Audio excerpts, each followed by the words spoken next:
Hello students, मेरा नाम है अरुण शर्मा। आप सभी का अरुण कोचिंग क्लासेस में बहुत बहुत स्वागत है। बच्चों, आज मैं आपको करवाऊंगा revaluation of assets and liabilities का question number 31। Revised values are not shown. तो बच्चों, इससे रिलेटेड मैंने आपको थ्योरी करवा दी थी।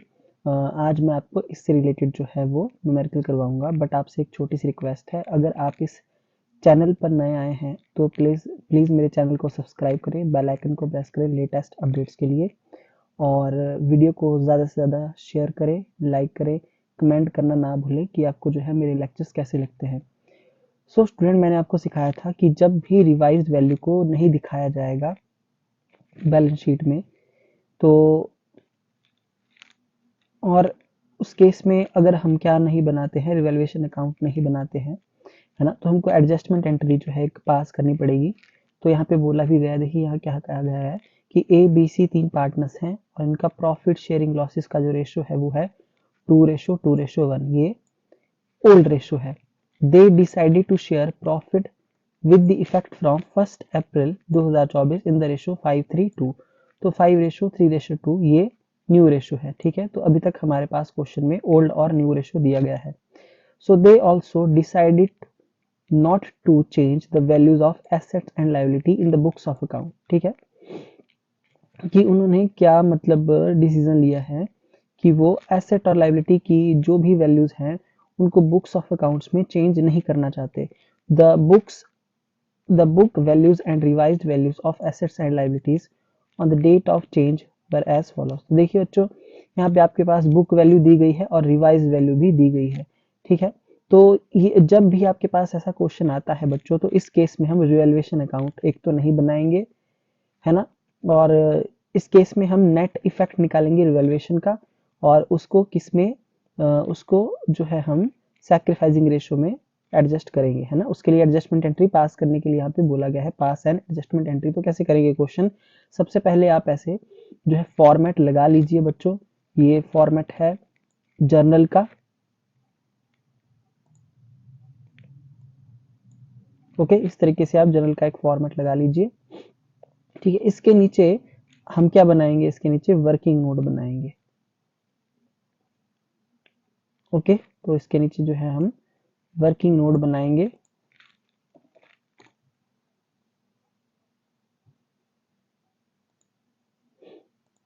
तो मैं यहां लिख देता हूं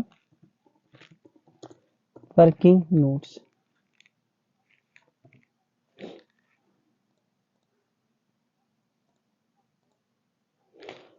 तो बच्चों, हमारे पास जो है वो ओल्ड रेशो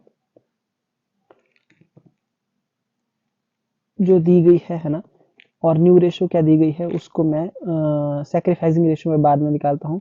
पहले मैं फर्स्ट ऑफ ऑल जो हूँ यहाँ पे, फर्स्ट ऑफ ऑल मैं यहाँ पर कैलकुलेट करूंगा क्या, कैलकुलेशन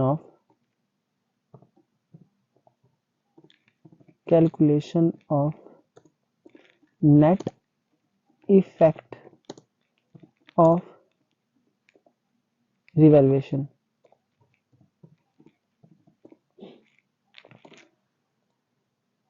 ठीक है बच्चों,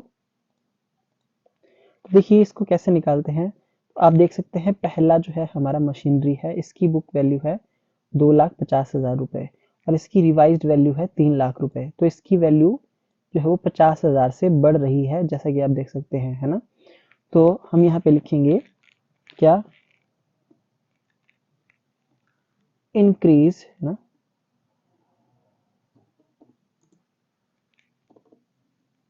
increase in the value of machinery. ठीक है, तो मैं यहाँ पे ब्रैकेट में लिख देता हूँ रिवाइज्ड वैल्यू है 3,00,000 की, और माइनस करूंगा मैं 2,50,000 को, है ना। तो मेरे पास यहाँ पे कितना आ गया, ये 50,000। ठीक है बच्चों, उसके बाद दूसरा कंप्यूटर, ये भी एक एसेट है। तो 2,00,000 रुपए की ये हमारी बुक वैल्यू है, और 1,75,000 रुपए का बच्चों क्या है हमारे पास रिवाइज वैल्यू है। तो 2,00,000 और 1,75,000 का जो डिफरेंस आएगा वो आएगा 25,000 रुपीज, है ना। तो बच्चों मैं आपको बता देता हूँ, जब भी एसेट की वैल्यू डाउन होगी तो क्या होगा, वो लेस हो जाएगी, है ना। तो हम यहाँ लिखेंगे decrease in the value of computers, है ना। 2,50,000, ये सॉरी 2 लाख माइनस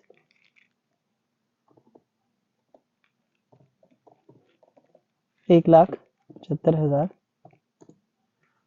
तो बच्चों मैं इसको ब्रैकेट में लिखूंगा 25,000 को, इन दोनों के बीच का जो डिफरेंस है वो 25,000 है, ठीक है।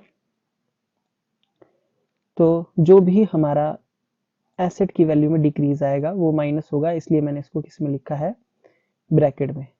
ओके, उसके बाद ये लाइबिलिटी है सन्ड्री क्रेडिटर्स, ये 90,000 रुपीज की है।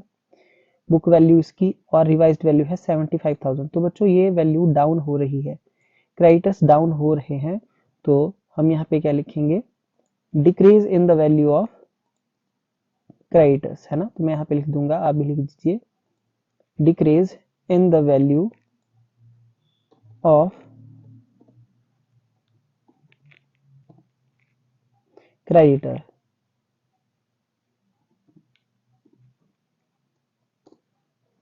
ठीक है। तो 90,000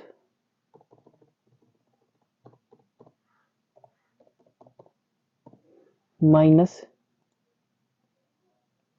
75,000, ठीक है। सो बच्चों अगर लाइबिलिटी में डिक्रीज आता है तो उसको ऐड किया जाता है, इसको मैं माइनस नहीं करूंगा, मतलब इसको मैं ब्रैकेट में नहीं लिखूंगा। तो 15,000 रुपए से क्रेडिटर जो है हमारे डाउन हो रहे हैं, ठीक है, डिक्रीज हो रहे हैं, इसलिए ये वाला पॉइंट जो है वो प्लस होगा,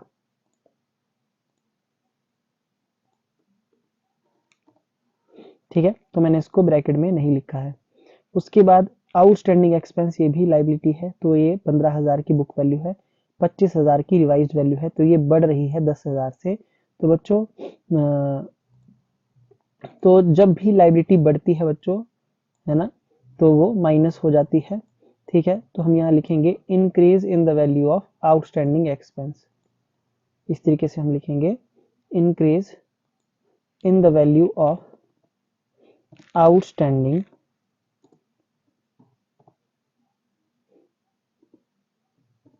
एक्सपेंस, 25,000 माइनस 15,000,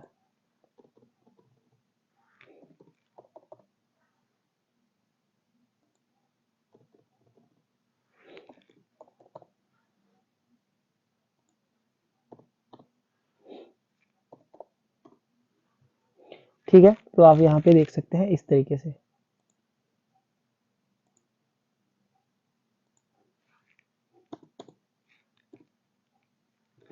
ओके,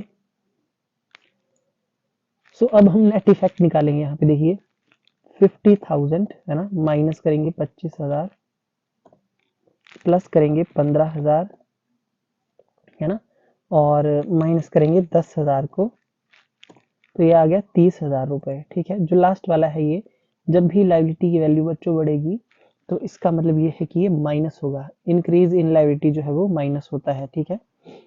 ओके,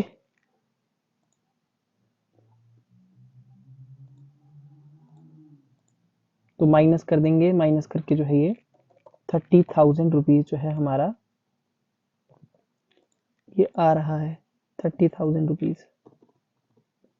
तो यहाँ पे लिख देंगे नेट इफेक्ट ऑफ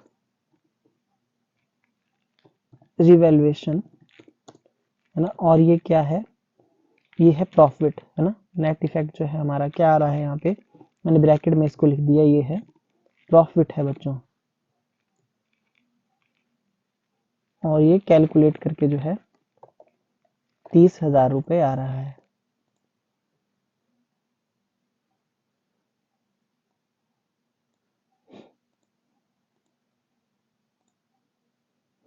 ठीक है। सो आई होप आपको ये कैलकुलेशन जो है अंडरस्टूड हो गई होगी। अब बच्चों हम जो दूसरा वर्किंग नोट बनाएंगे उसमें हम निकालेंगे, यहाँ लिखेंगे calculation of gain and sacrifice. ठीक है, तो उसके लिए जो है हम सैक्रिफाइसिंग रेशियो का यूज करेंगे। तो यहाँ लिखेंगे पहले ओल्ड रेशियो जो दी गई है क्वेश्चन में, ओल्ड रेशियो ऑफ एबीसी 2:1।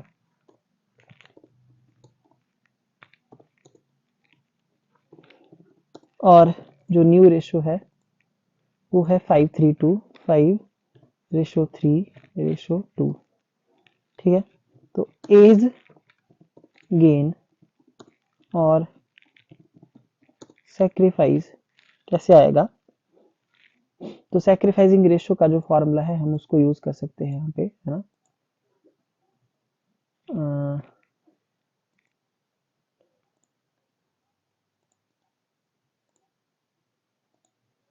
तो मैं यहाँ लिखूंगा sacrificing ratio is equal to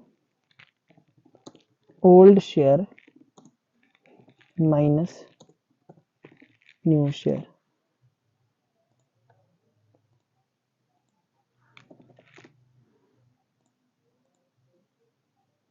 ठीक है, सो 2/5 माइनस 5/10। ठीक है, 2/5 और 5/10। तो यहाँ हम कैलकुलेशन में आपको करके दिखाता हूँ। 2/5 और 5/10, तो एलसीएम जो है यहाँ पे 10 आ जाएगा। यहाँ पे 2 से मल्टीप्लाई करेंगे, यहाँ पे 1 से, तो 4 माइनस 5, सो -1/10 जो है हमारा यहाँ पे आ रहा है कितना, -1/10। तो मैंने आपको बताया था जब भी माइनस में आएगा तो ये गेन करेगा। उसके बाद बी का गेन और सैक्रिफाइस हम निकालेंगे। 2/5 माइनस 3/10। ठीक है,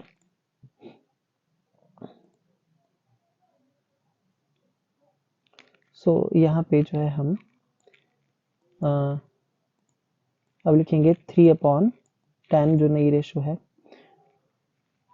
सो 10 एलसीएम आएगा तो 4 माइनस 3, तो 1/10। तो बच्चों ये प्लस में आ रहा है, 1/10 जो है प्लस में आ रहा है, तो इसका मतलब ये जो पर्सन है ये सैक्रिफाइस कर रहा है। ठीक है, तो सीज गेन और सैक्रिफाइस 1/5 माइनस 2/10। ठीक है,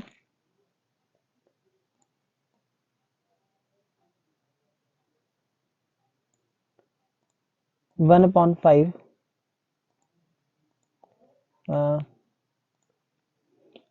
फाइव माइनस 2/10।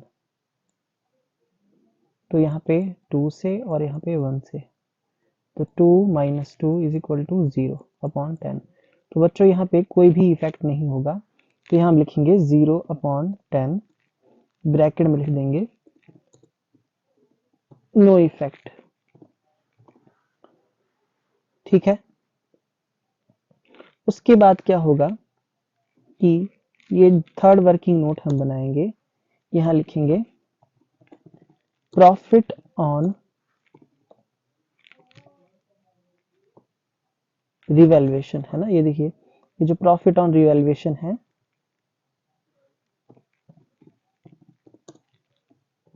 एडजस्ट करेंगे इसको सैक्रिफाइसिंग रेशियो में। ठीक है, तो ए का जो शेयर होगा उसको लिख देंगे 30,000 रुपीज का जो है हमारा अमाउंट आया था ये, और इसका शेयर है 1/10, है ना। तो ये आ जाएगा 3000। और जो ये गेनिंग पार्टनर है बच्चों, तो गेनिंग पार्टनर जो है डेबिट होता है, तो ये डेबिट हो जाएगा जनरल एंट्री में। और उसके बाद जो है बी का शेयर है। सो जो बी का शेयर है वो भी 1/10 है, बट बी सैक्रिफाइस कर रहा है इसलिए ये क्रेडिट हो जाएगा। तो अब इतनी सी कैलकुलेशन होती है इसकी, ठीक है। अब हम यहाँ पे जर्नल एंट्री पास कर देंगे, तो हम लिखेंगे क्या कि बीज कैपिटल अकाउंट डेबिट, ठीक है। कितने अमाउंट से, 3000 से, टू एज कैपिटल अकाउंट, कितने अमाउंट से, 3000 से, ठीक है। और यहां लिख देंगे being profit, being adjustment entry past, आप ऐसा लिख सकते हैं, ठीक है। एडजस्टमेंट एंट्री पास हमने की है। ओके, तो बच्चों इस तरीके से जो है ये क्वेश्चन नंबर 31 होना था। मैं आपको एक बार जो है ये जनरल एंट्री आपने देख ली, एक बार आप वर्किंग नोट यहाँ पे देख लीजिए। इस तरीके से बनाएंगे, पहले इफेक्ट निकालेंगे, रिवैल्यूएशन का जो भी इफेक्ट होगा उसको हम निकालेंगे। ओके, उसके बाद नेक्स्ट यहाँ पे गेन और सैक्रिफाइस निकाला जाएगा, रेशो है ना। उसके बाद जो भी प्रॉफिट आएगा या लॉस आएगा उसको सैक्रिफाइसिंग रेशो में एडजस्ट किया जाएगा बच्चों। इस तरीके से ये क्वेश्चन जो है किया जाएगा। ओके, तो ये जनरल एंट्रीज और इस तरह की कैलकुलेशन कब की जाएगी, जब क्वेश्चन में बोला गया हो कि एसेट्स और लायबिलिटीज को हम रिवाइज्ड वैल्यू पे शो नहीं करेंगे, है ना। तो तब जो है इस तरीके से हम क्वेश्चन को करेंगे, है ना। एक एडजस्टमेंट एंट्री मतलब हम यहाँ पे पास करेंगे। ओके, सो आई होप आपको आज का क्वेश्चन जो है वो मतलब समझ में आ गया होगा। इन केस कोई भी अगर आपकी क्वेरी होगी तो आप मेरे साथ बात कर सकते हैं, है ना। आप यहाँ पे आंसर भी देख सकते हैं कि ए का जो है